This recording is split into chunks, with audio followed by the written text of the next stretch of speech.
Good day, my name is Felix Maltsev and I work for Patriarshy Dom Tours company.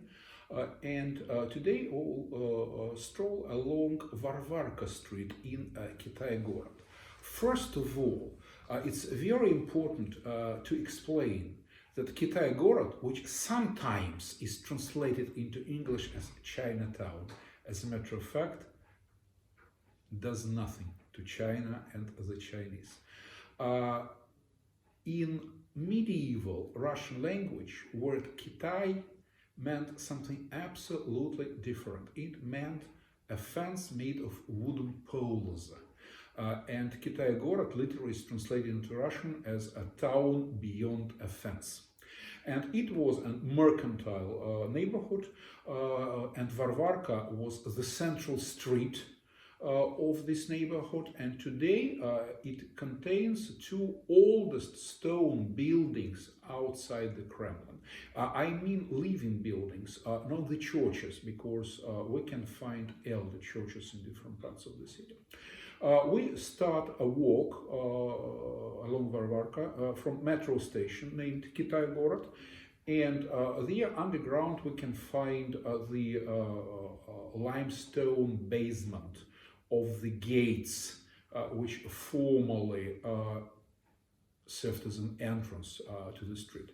And when we walk by it towards Red Square, on our left side there will be two very old, very beautiful and very interesting buildings. First of all, is associated with the Romanovs. It is usually called Boyar Chambers or Romanov Chambers.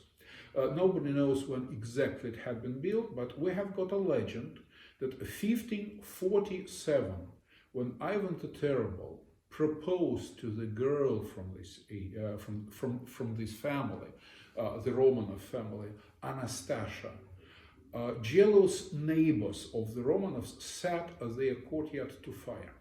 And then Ivan ordered to rebuild the Romanovs' house in stone. So if that legend is correct, then the house is dated 1547.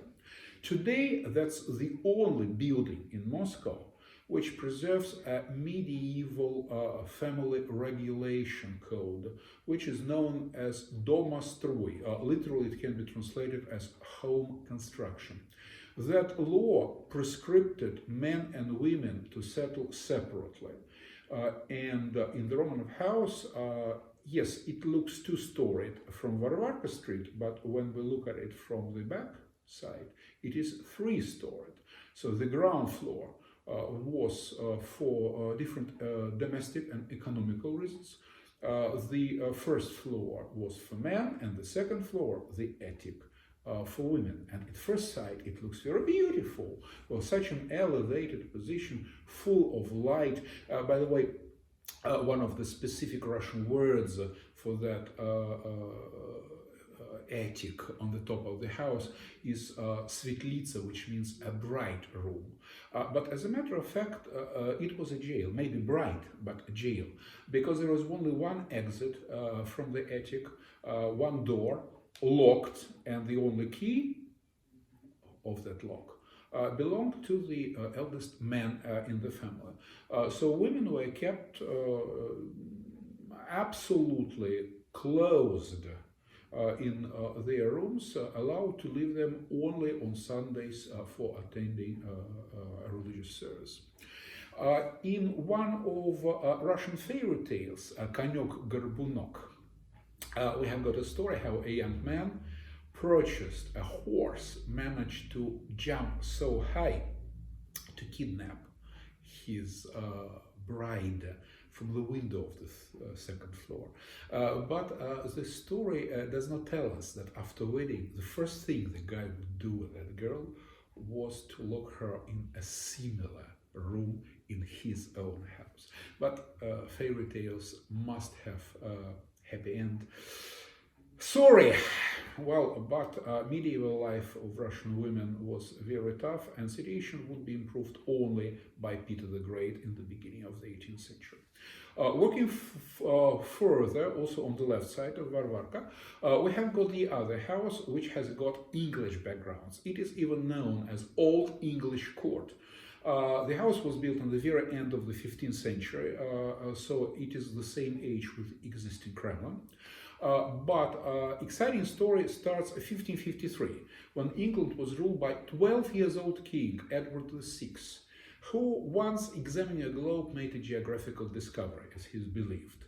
So he thought he found the shortest way from England to India via North Pole, and he sent his fleet there, and his fleet sank in Barents Sea, and only one ship reached the northern Russian coast.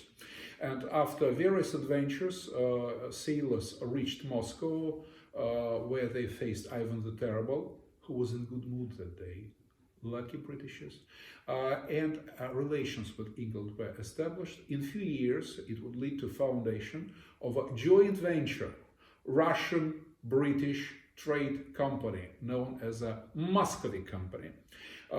Britishers purchased in Russia various raw materials like caviar or furs, and in turn sold to Russians weaponries and objects of luxury.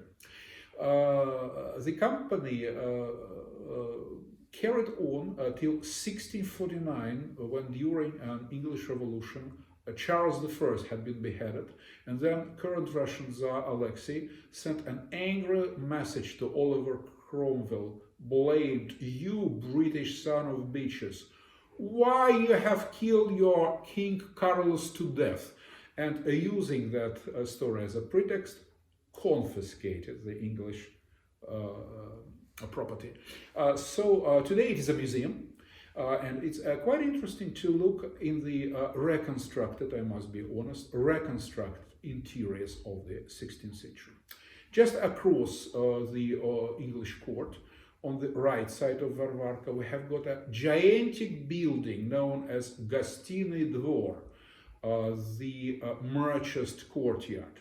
It was built at the very end of the 18th century by an Italian architect from St. Petersburg, Quarenghi. And at that time, it was normal for big Russian cities to have got the huge trading complexes where in different shops and also in a market located in the central patio, various kind of wholesale trade was maintained. 1812, when Moscow was temporarily taken by Napoleon and his troops, Gostinny Dvor turned to be a headquarters of Napoleon's old guards. So therefore, it was not damaged during the huge fire which had destroyed almost entirely central part of Moscow, but the old guards rescued the building. And it's quite funny to think that in the building, which today is used for Christmas carnivals, concerts of classical and pop music, and sometimes the president participates there, huge public events, remembers Napoleon and his men. Well, thus history stays in different parts of central Moscow, history of all possible kinds.